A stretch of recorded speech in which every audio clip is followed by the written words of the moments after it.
Bem-vindo você, queridos que chegaram agora.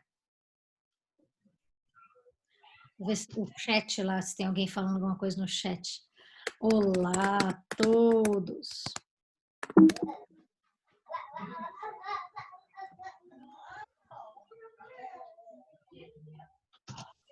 Boa noite, Pro. Olá, boa noite, é uma alegria tê-los aqui.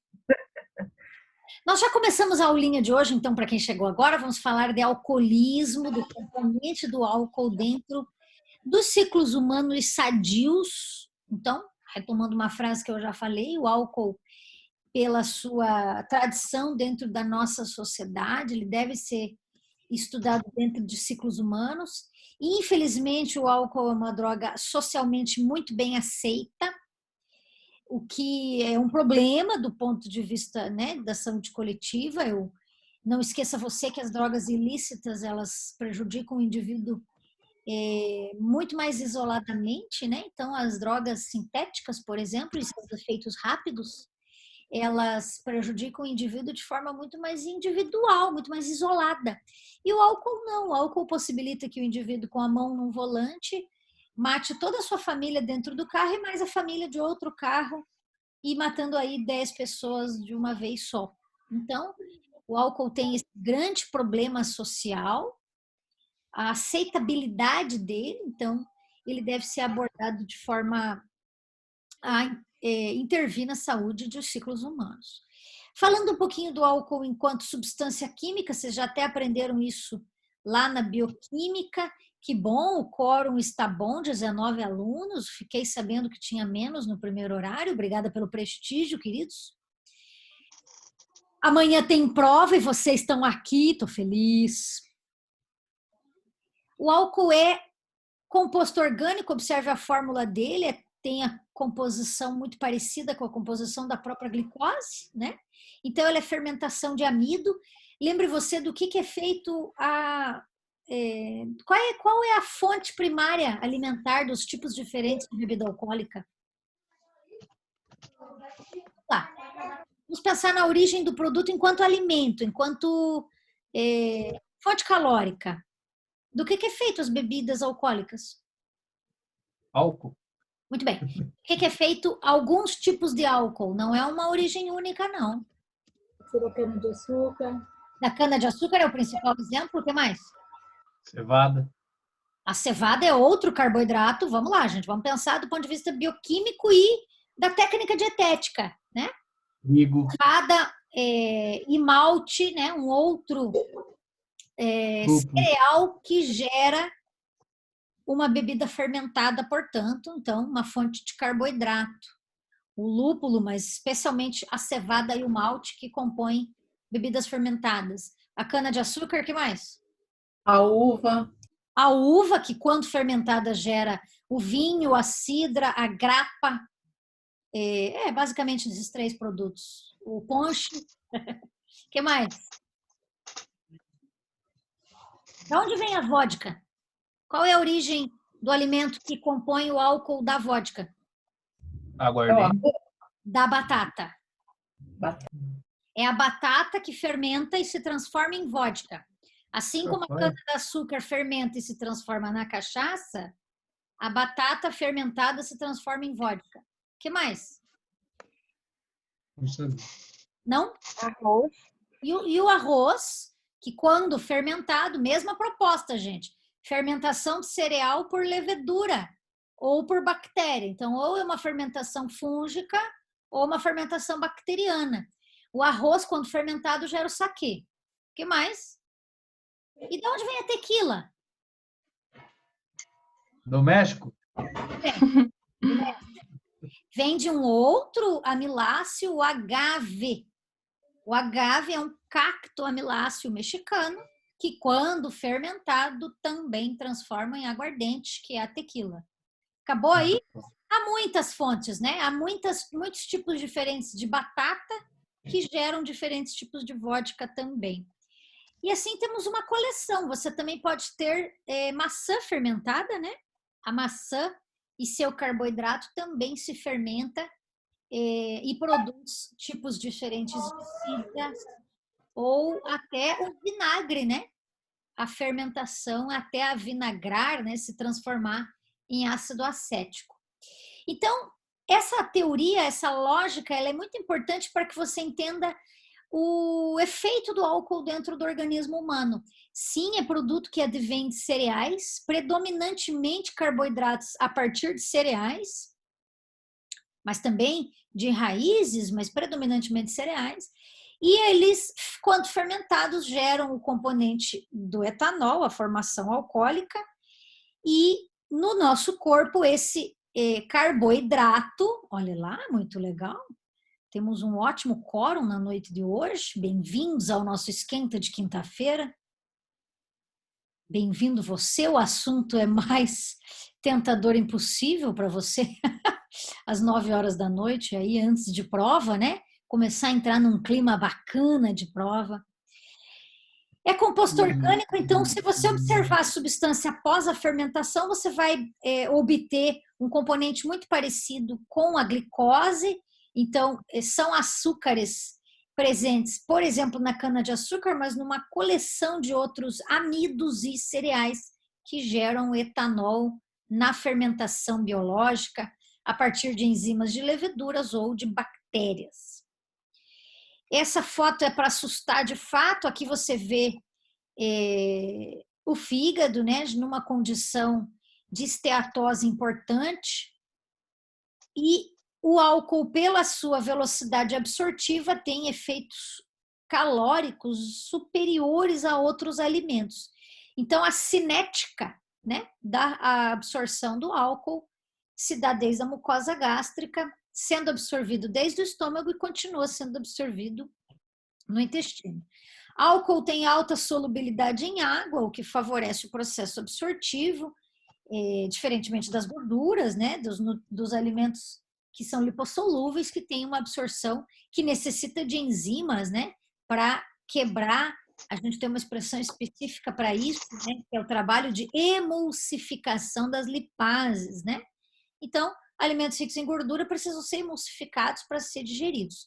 Álcool não. Álcool é solúvel em água, é diretamente absorvido, diretamente metabolizado e facilmente excretado.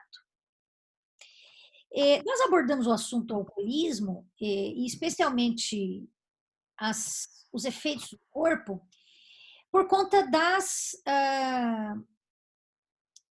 cascatas bioquímicas que o álcool participa dentro lá do fígado, desde o sistema porta, onde ele é absorvido no estômago e no intestino, e vai encontrar o fígado lá pelo sistema porta.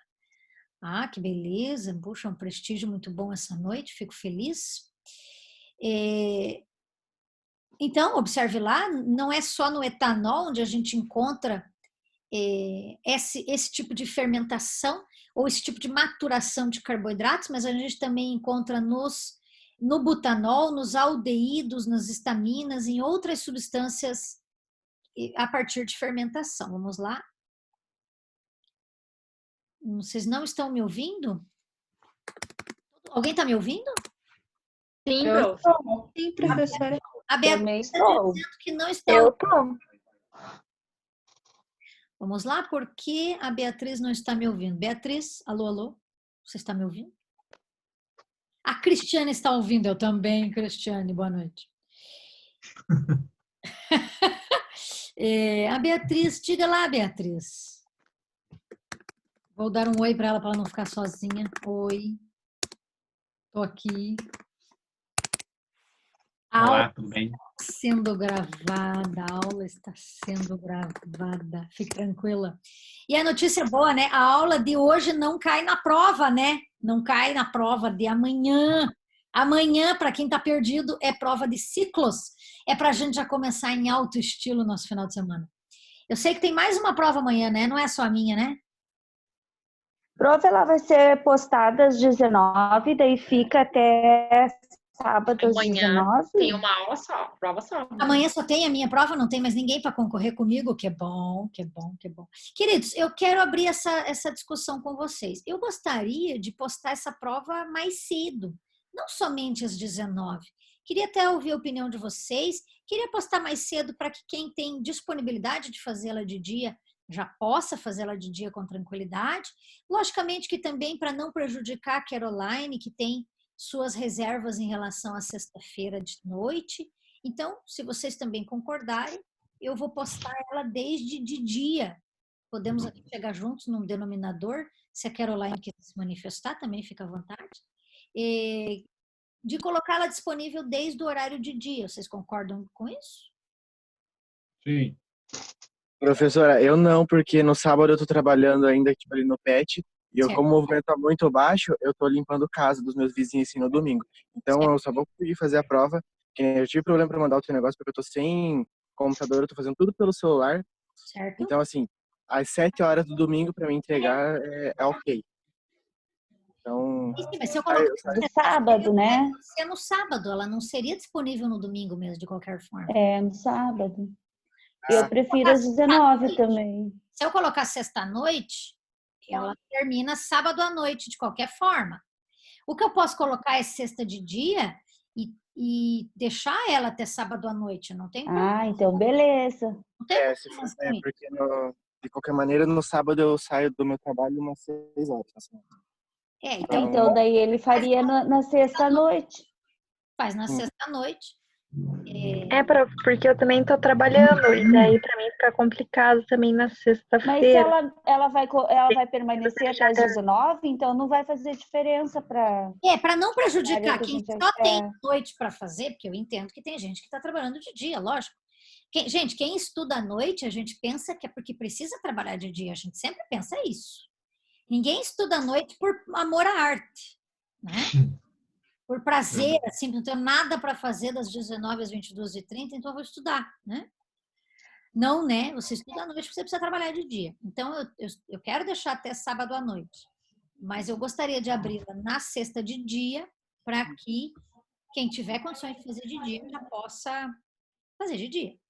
Não vai prejudicar ninguém, né, professora? Não, Só vai antecipar e o horário do Melhor. fechamento vai ser o mesmo. Acho que ótimo. Então, Pra vamos mim também. eu preciso, Não, quem tem dificuldade não. para fazer a prova, tem que avisar, não consegui abrir o link. Isso não pode ser avisado quando já estiver fechando o prazo. Não dá, gente.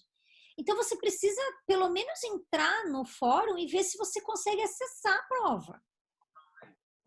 Não, beleza, eu vou fazer isso. É que eu tava boiando já achando que amanhã já era sábado. E fiquei. Não, aqui a gente tem aula quinta e sexta, né? Concordo, entendi. Hoje ainda é quinta, amanhã só tem prova, amanhã não tem aula de nada, você sabe disso, né? Só teria minha, né? Se fosse o caso, só teria minha mesmo, né? Então, amanhã somente prova, não tem aula. Hoje você viu lá, tem um fórum para fazer, que é o fórum da aula de hoje. Não deixe de fazer, gente, a gente precisa contabilizar a presença. Lembre que nós não vamos ficar nessa nossa condição de tão pouco tempo, né? Nós ainda vamos ficar pelo menos 4 semanas nesse esquema. Então, não é tão curto o prazo que a gente está aqui nesse estilo de trabalho. Por isso, você precisa se estruturar. Pô, ainda vou ficar mais um mês tendo aula assim? Provavelmente. Provavelmente mais um mês tendo aula assim. Então, né? Vamos fazer com que seja da melhor forma possível para o aprendizado ser possível, né? Ser tudo o melhor, com a maior qualidade possível. Essa é uma disciplina anual que me conforta muito. A gente vai ter chance de fazer bastante coisa, porque é anual. Eu estou, de fato, mais preocupada com as disciplinas semestrais. Com disciplinas anuais, a gente sabe que vai dar tempo de dar todo o conteúdo, sim. Mas então, assim, se você tiver problemas de abrir a prova, não dá para me avisar isso no sábado às 18. Fica complicado de te resolver a vida daí. Então, pelo menos veja se você consegue acessar o link.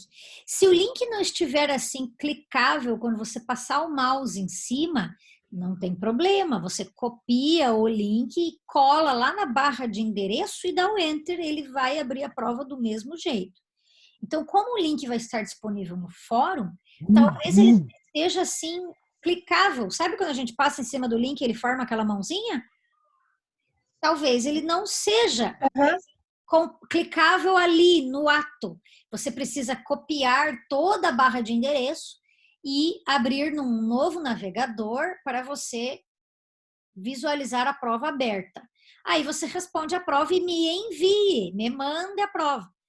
Senão eu não vou, eu tenho que ter recebido ela.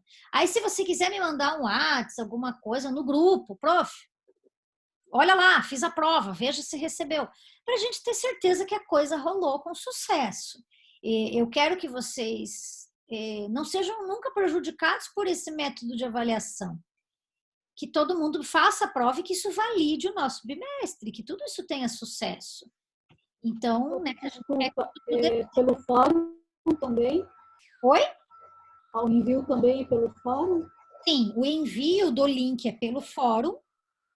E daí eu vou receber dentro da plataforma do Google Forms a tua prova feita. Mas você vai acessar o link pelo fórum, sim. Você, portanto, tem que ter acesso ao estúdio para que você consiga ver a prova, né? E agora, para quê? Porque eu não quero que um aluno que não seja da Unicesumar tenha acesso à prova, concorda? Então, tem que ser via fórum. Mas aí, quando você clicar no enviar, eu não vou receber via fórum, né? Você não vai colar suas respostas no fórum. Você vai enviar um formulário online que daí eu vou receber dentro da plataforma do Google Forms, que foi a plataforma de criação da avaliação. A prova só vale 5, o que faz com que a gente não deixou a prova tão longa, não é para ser mesmo, para que você... Não havia razão de deixar essa prova tão longa, como sempre foi, né?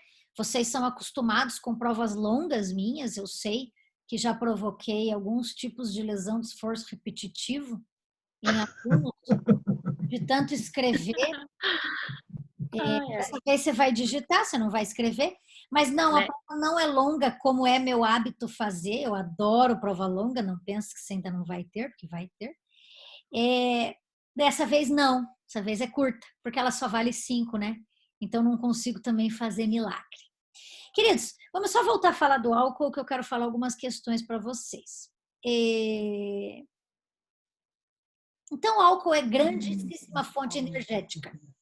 O problema do álcool enquanto fonte energética, você está conseguindo ver minha tela? Tá, né? Tá vendo minha tela aí, né? Do álcool. Sim. Sim. Sim. O álcool, ele é fantástica fonte de calorias.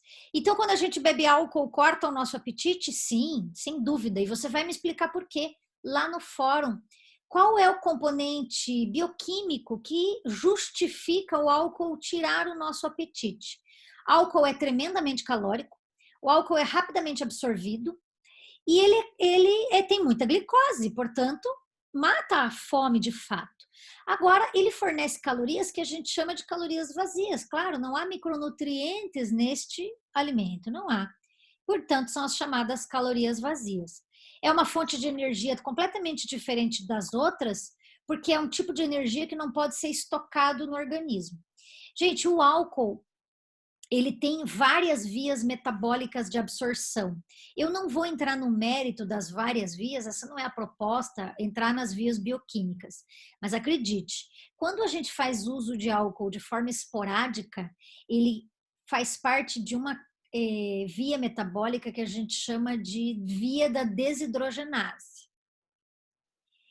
Se o indivíduo é usuário de álcool de forma crônica, o que já faz com que ele tenha hepatócitos doentes, inflamados, aí a gente tem tanto álcool na corrente sanguínea, tanto álcool no metabolismo, que além da chamada via da desidrogenase, o álcool passa a fazer via da peroxidase, que é uma via lá nos lisossomos, e ainda tem a chamada via da catalase. Então, são 3 vias metabólicas diferentes que o álcool faz parte dentro do nosso metabolismo.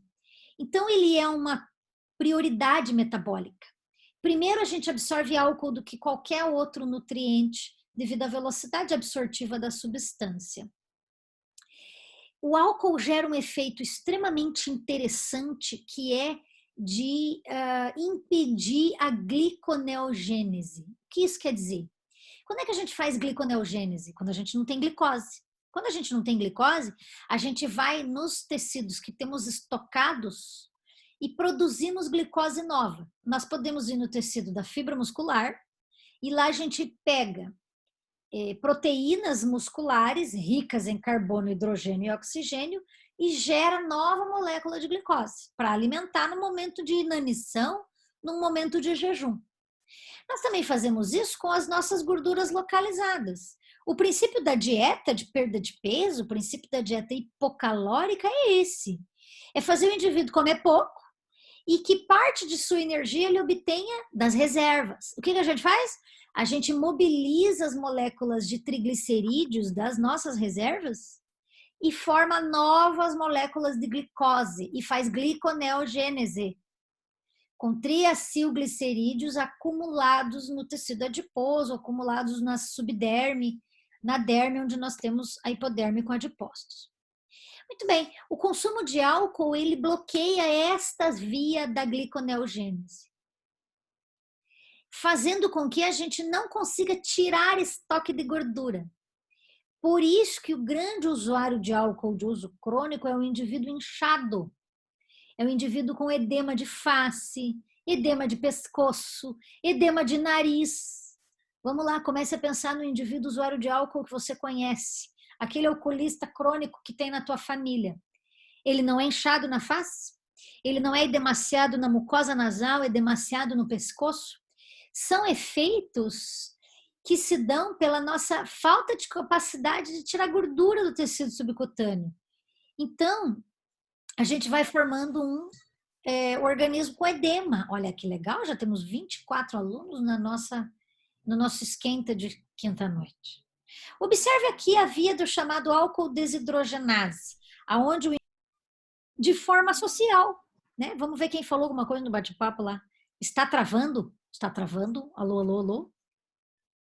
Mas eu estou aqui, eu juro. Não, tá normal. Internet da Elis. Pode ser internet mesmo. Pode ser. Já me comuniquei com ela para descobrir que eu estou aqui. Observe essa via da chamada álcool desidrogenase, onde o indivíduo consome o álcool de forma social, então não é em grande quantidade no organismo dele.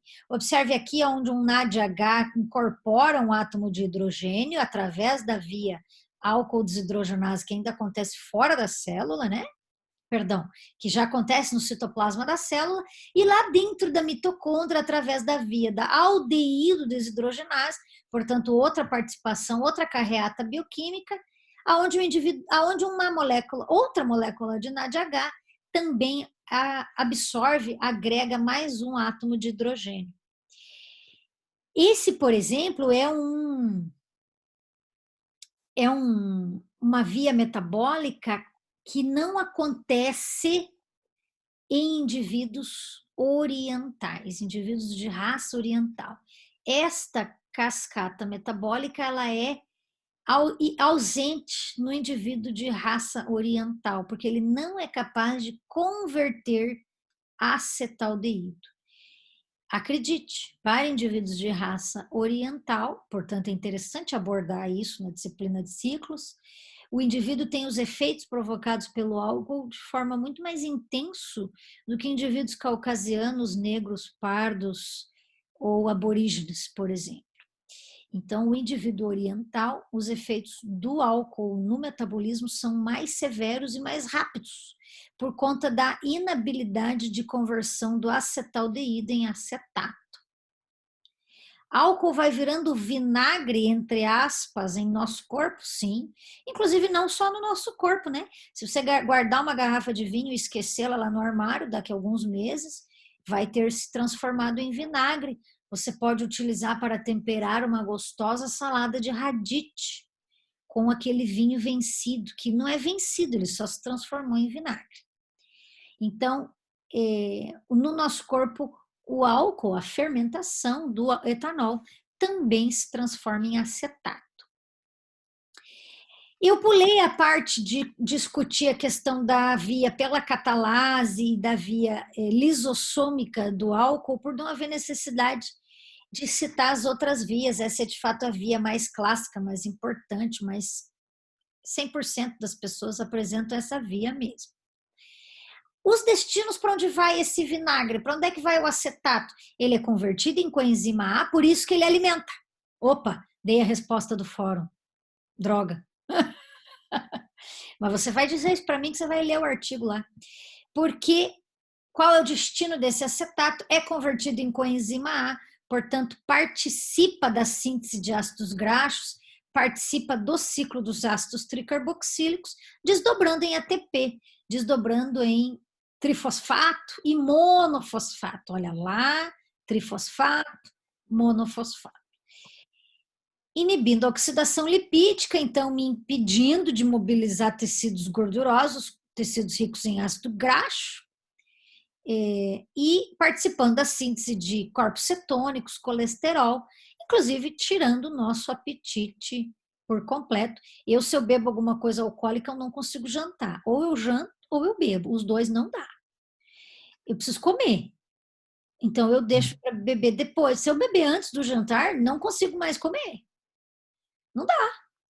Não sei como é que as pessoas conseguem beber caipirinha, comer a porção de lanchonete, a porção do boteco e beber depois. Não vai, não cabe. É fácil? Não é fácil. O álcool, de fato, é muito calórico, alimenta e tira o apetite por completo. Claro, você conhece os efeitos do álcool, ele gera um grande processo de acidose lática, é isso que dá na gente, por exemplo, o mau hálito após beber, né? Algumas pessoas descrevem como gosto de cabo de guarda-chuva, já ouviu falar dessa expressão? Ou ainda o chamado gosto de vão de cerca. Quem é do interior do Paraná gosta dessa expressão, gosto de vão de cerca. Já sentiu o gosto de vão de cerca na boca? Nunca sentiu? Gosto de vão de cerca é aquele gosto ácido, né? Aquele hálito acidificado gerado por uma dieta, uma alimentação extremamente ácida, que é o caso do consumo de álcool, por exemplo. Diminuição da excreção de ácido úrico, piorando, né, casos de artrite gotosa ou de hiperuricemia, né? Vocês conhecem essa doença. Nós vamos falar dela melhor ainda esse ano, o ácido úrico elevado, que é extremamente prevalente no homem, né? No homem de meia idade, é praticamente uma morbidade prevalente na população masculina adulta, né, de meia idade. Aumenta triglicerídeos no fígado, gerando casos de esteatose hepática. Muitos dos nossos pacientes com esteatose hepática se dá pelo uso abusivo do álcool. Um efeito energético altíssimo, então de fato ele é calórico. Ninguém consegue fazer uma dieta de perda de peso bebendo, não dá, porque engorda horrores beber álcool. Se alguém quer perder peso, uma das primeiras coisas que tem que fazer é tirar o álcool da alimentação. Em alcoolistas crônicos, menos energia é aproveitada. À medida que o fígado à medida que o indivíduo vai bebendo muito, o fígado vai se tornando mais tolerante ao álcool, sim. Você deve conhecer pessoas que são capazes de beber muita bebida alcoólica e não ficam com os efeitos, não ficam de porre, não ficam com ressaca devido ao uso de álcool. São pessoas já com o fígado muito acostumado com a bebida. Sim, os danos hepáticos em longo prazo vão fibrosando células e os danos acabam sendo estacionados. O indivíduo não sente mais os efeitos colaterais da bebida.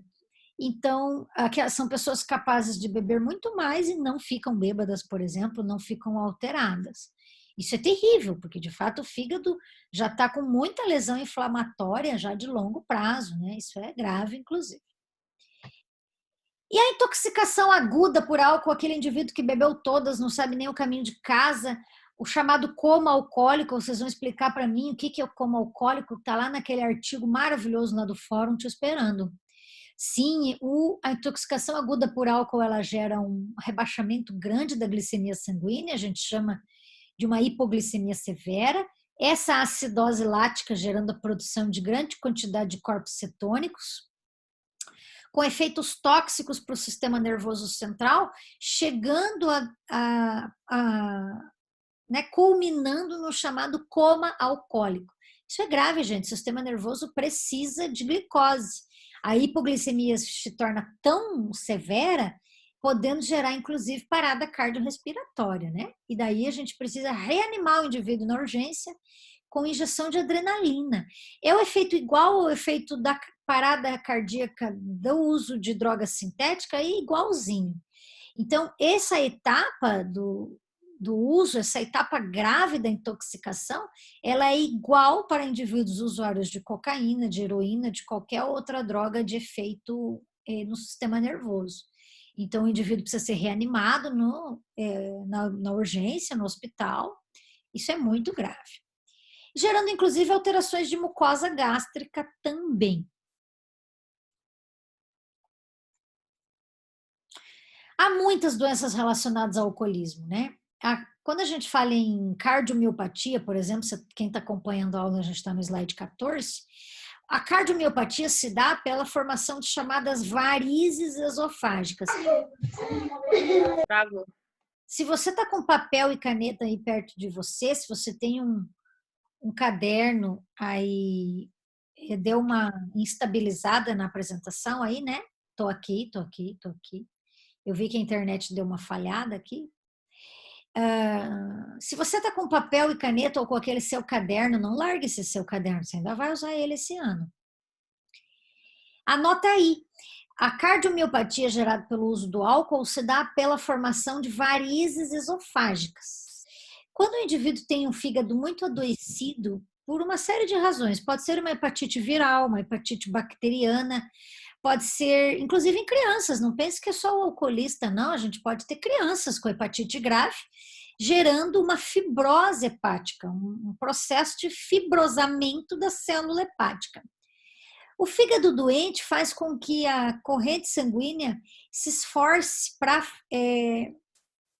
ajudar o fígado a trabalhar, né? Então, há um aumento da perfusão sanguínea para chegar até o fígado. Isso acontece e vai fazendo com que as veias em torno do fígado vão aumentando de calibre, elas vão ficando super veias. Veias grossas, veias gordinhas em torno do fígado. Elas ficam tão grossas que elas se transformam em varizes. Assim como as varizes que muitos de nós têm nas pernas, nos membros inferiores, de causa genética, a gente tem isso desde criança, adolescente, jovem, e logicamente muito mais agravada no envelhecimento. Esse mesmo processo de varizes, de distensão da veia, da circulação venosa, portanto, se dá lá na parede do fígado também.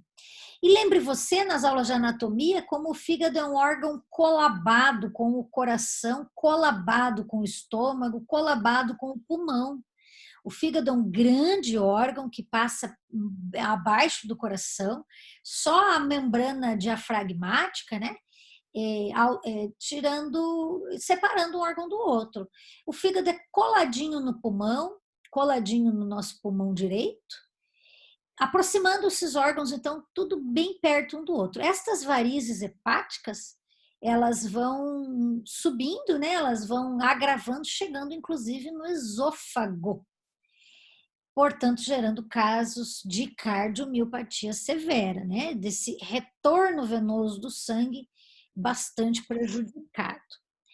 Cardiomiopatia é um exemplo, mas o alcoolismo gera pancreatite também. No sistema nervoso central, ele vai gerando quadros, primeiro, de confusão mental, devido ao excesso de composto tóxico, aminoácido aromático, que chega lá na circulação das meninges e vai gerando delírios, confusão mental, até um processo de demência. Você deve conhecer alguém com alcoolismo crônico, talvez alguém que já tenha falecido, que começou a se transformar num paciente com esclerose, ou que apresentou demência no fim da vida, que é uma das fatais consequências do uso abusivo de álcool.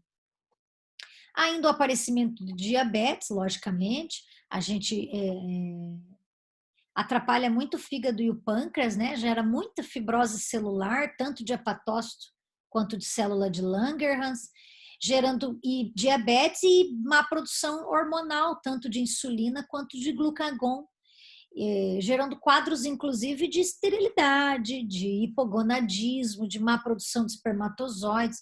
Então, há muitas consequências severas do alcoolismo quando grave, né?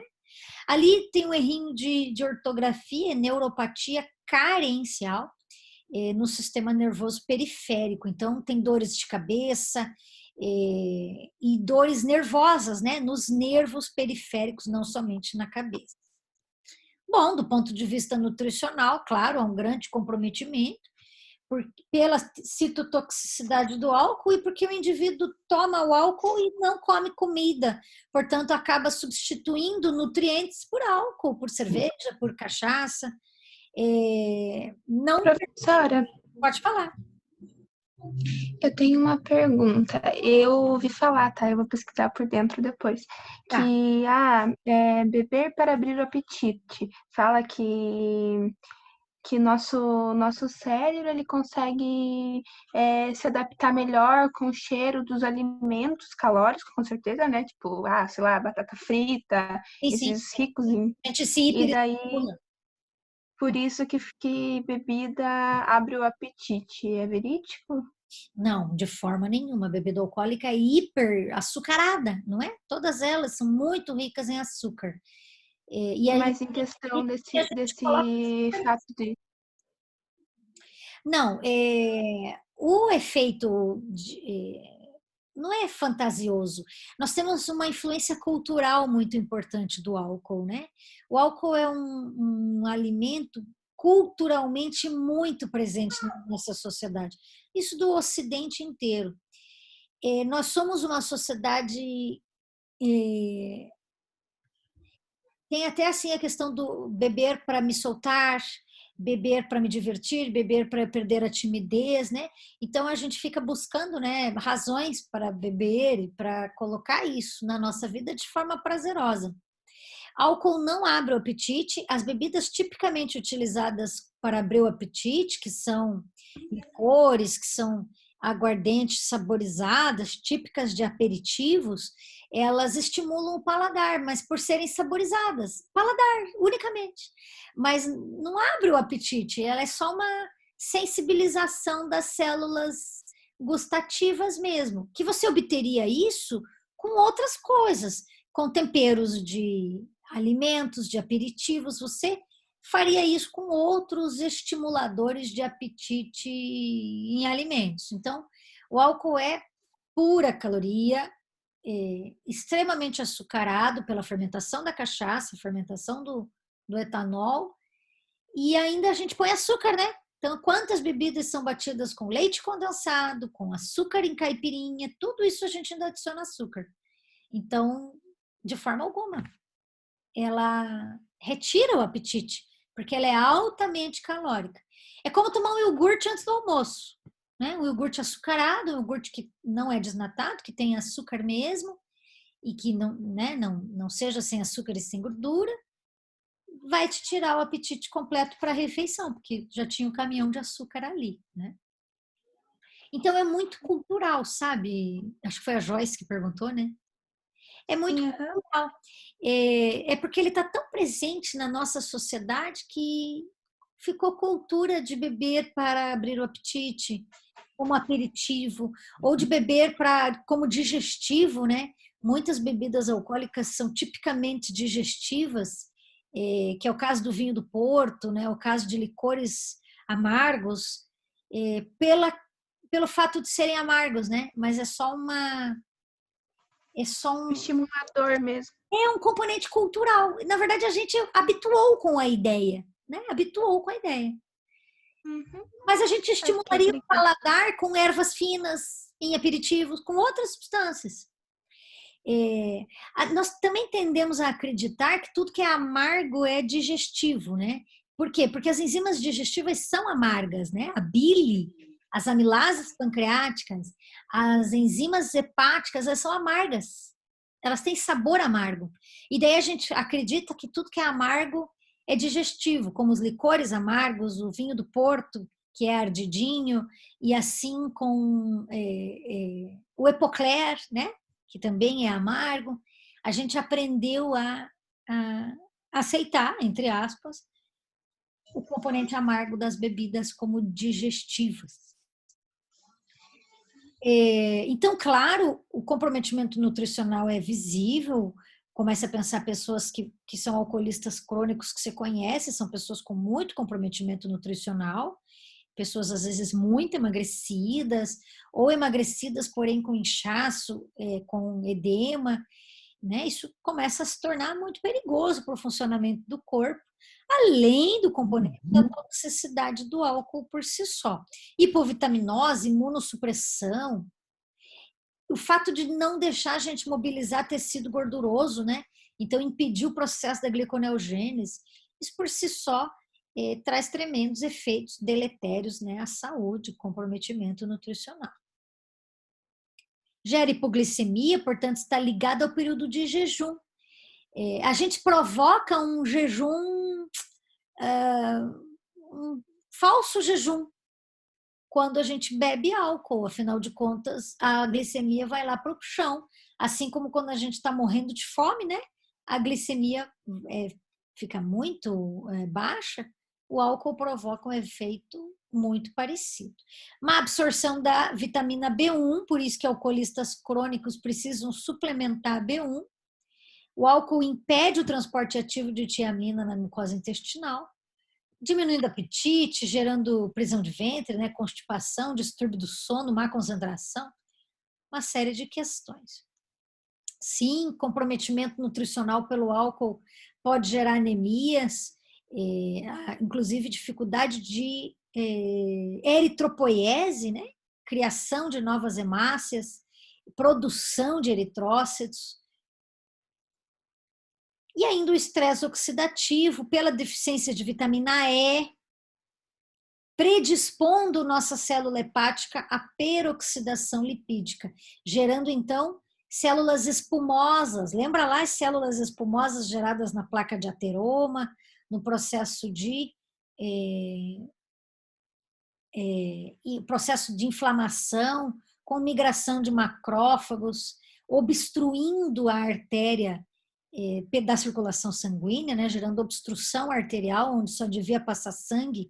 Eu tenho um processo intenso de peroxidação, por isso que álcool ajuda a entupir as artérias antes, né, a excesso de inflamação nas artérias, portanto, não só nas próximas ao coração, né, em todas as artérias. Tem um quadrinho bacana que eu consegui achar, bem bonitinho. Não sei se você consegue enxergar, porque a letra está muito miudinha, mas essa apresentação já está lá no estúdio, nos arquivos do estúdio. Você consegue ver as letrinhas menores, acho que melhor quando você estiver no estúdio. Todos os efeitos do álcool em todo o sistema, né? Desde das consequências cardíacas, enfraquecimento progressivo da musculatura cardíaca, dificuldade de adaptação da visão a diferenças de luminosidade pela hipovitaminose A e pelas neurites. Álcool gera neurite periférica. Consequências pancreáticas e hepáticas são as mais graves. Síndrome desabsortiva. Claro que o álcool prejudica as bactérias que moram no nosso intestino, gerando inclusive dispepsia, síndrome desabsortiva. Queridos, basicamente é isso que eu queria dizer para vocês sobre álcool. Alertar, né, da importância da gente falar sobre isso com os nossos pacientes, no ambiente da clínica, mas também no componente educativo, mesmo que você faça isso individual ou não, num grupo de apoio, num grupo de nutrição comunitária, se você vier a fazer isso de trabalho. Falar do prejuízo do álcool na vida humana, na saúde humana, e desse problema, né, do álcool ser tão bem aceito. Tem uma expressão que eu me lembro de um palestrante disse, é a narcotização da nossa vida. A gente narcotizou o nosso entretenimento, como se a gente só conseguisse se divertir se houvesse drogas junto. Drogas ilícitas ou álcool, né? A gente consegue ser feliz e se entreter sem ter drogas, afinal de contas, para estimular. Mas especialmente o álcool é uma droga muito bem aceita, os menores de idade utilizam às vezes sem o menor problema dentro das famílias, e isso é um problema terrível, isso é um estímulo. Talvez vários de vocês foram acostumados a ver consumo de álcool desde crianças e também se acostumaram com a ideia, também cresceram que não tem problema, acostumados com a ideia de que não tem problema, não faz tão mal. Pode falar. Posso fazer uma pergunta? Existem muitas pessoas que têm ainda aquela recomendação que antigamente não é nem tão antiga assim, que falavam que uma taça de vinho por dia. Qual é a recomendação? Quando é que a pessoa passa a ser alcoolista? Uma taça por dia já é um consumo? Não, de forma nenhuma. Então, funciona assim. O índice de alcoolismo ele é relacionado ao peso corporal. A quantidade de álcool de fácil metabolização, ela difere de acordo com o peso corporal do indivíduo. Então, mulheres que pesam menos são capazes de metabolizar muito menos álcool do que homens grandes que pesam mais. Então, essa questão do uso e abuso. O que é uso, o que é abuso? Ela difere de acordo com o peso corporal. Pode ser pouco mais de uma taça para um indivíduo, pode ser uma quantidade até bem maior que isso para o outro. Isso difere e o limite é peso corporal. Essa é a balança da coisa. Quanto à recomendação de uma taça de vinho, ela não pode ser dada como uma recomendação de saúde, porque as pessoas julgam de forma muito irresponsável essa recomendação. O vinho tem um potente benefício cardíaco, uma fantástica vantagem cardíaca, aquele indivíduo que consome uma taça de vinho, sim, todos os dias. Mas a gente não pode dizer isso, né? Nós não podemos. Infelizmente, a nossa sociedade não amadureceu para o uso parcimonioso das coisas. Essa palavra que eu falei também é antiga. A gente não sabe usar de forma moderada as boas drogas que poderiam nos auxiliar. Isso vale com a grande discussão do uso medicinal da maconha, por exemplo, que reacende uma discussão feia, uma discussão criminalizada, né?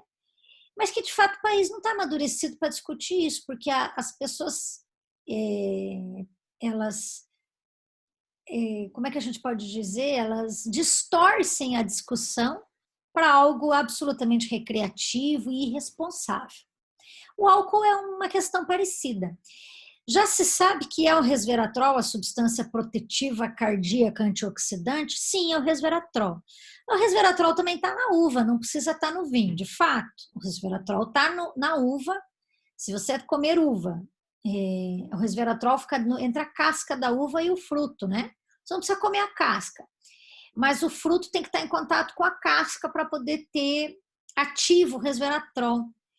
Se eu tomar suco de uva natural, tem resveratrol, o protetivo cardíaco está lá. Mas também já se comprovou, sim, que o resveratrol, quando consumido no vinho, é mais biodisponível e mais benéfico do que o suco de uva, mesmo que tenha sido feito da mesma uva. Então, o vinho é melhor que o suco de uva com quanto protetor cardíaco? Sim. Como é que você vai dizer isso para a sociedade leiga? Você não vai dizer isso para a sociedade leiga. Você não vai correr o risco social de mandar um paciente seu tomar uma taça de vinho. Você tem que estar muito seguro do que você está fazendo para autorizar o teu paciente a tomar uma taça de vinho. Ai, prof, que horror, coitadinho, não pode tomar uma taça de vinho. Elas tomarão sem você contar, sem você dizer. Né? As pessoas terão isso por hábito de família já, social, você não precisa autorizar ou desautorizar nada. Então, nós não podemos assumir a postura de dizer para as pessoas tomarem vinho, não dá. Mas sim, uma taça de vinho é protetivo cardíaco e sim, comprovadamente mais do que o suco de uva natural. O que está apontando que não é exclusivamente o resveratrol o protetivo, mas alguma coisa presente no álcool, na fermentação. Algum componente da fermentação da uva para virar vinho exerce uma função talvez cardiodilatadora, vasodilatadora, que justifica o fato do vinho ser mais protetivo do que o suco de uva natural, mesmo de mesma origem. O limiar entre uso e abuso vai depender do quilo de peso corporal, cada um tem um. Então, eu tenho 50 e poucos quilos, o meu limiar é baixíssimo. Talvez chegue a uma taça no máximo. Até porque o vinho é um tipo de bebida com pouco teor alcoólico, né? O vinho tem entre 9% e 13% de álcool na formulação, é baixo. A cerveja menos ainda, 5%, 6%, 8% de álcool nas mais tradicionais cervejas. Há outras bebidas com 30% a 40% de álcool nas composições. Então, aqui estão exemplos, né? Vinho e cerveja de baixíssimo teor alcoólico. Obrigada, prof. Imagina. Queridos, chega! Vamos estudar para a prova?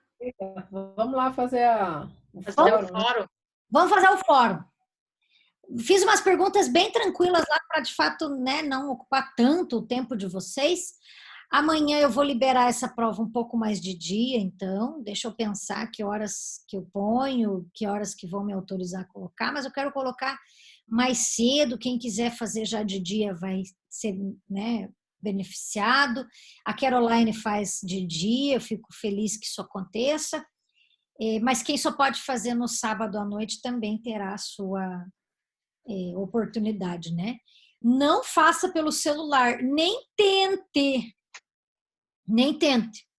Se você encontrar problemas, não dá para me dizer isso no sábado à tarde. Você precisa entrar no fórum e ver se você consegue acessar isso a tempo. E que você tem sucesso ao abrir o formulário da prova e me enviar no final, né? Envie para mim, senão eu não recebo.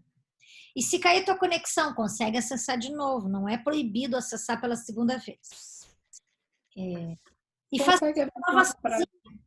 Não faça a sua prova em grupo, em comunidade. Faça sozinho. Né? Consegue avisar para a gente a hora que a prova estiver postada no grupo ali? Eu vou colocar ela... A Caroline está me ouvindo? Sim? Não? Está prestando atenção em mim aqui?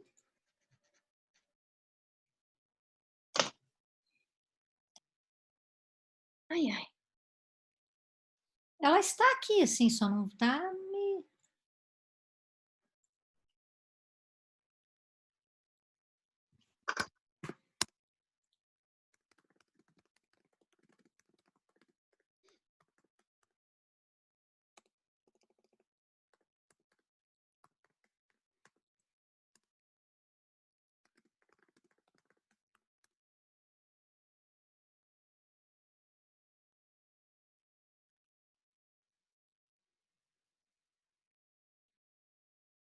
(16 horas).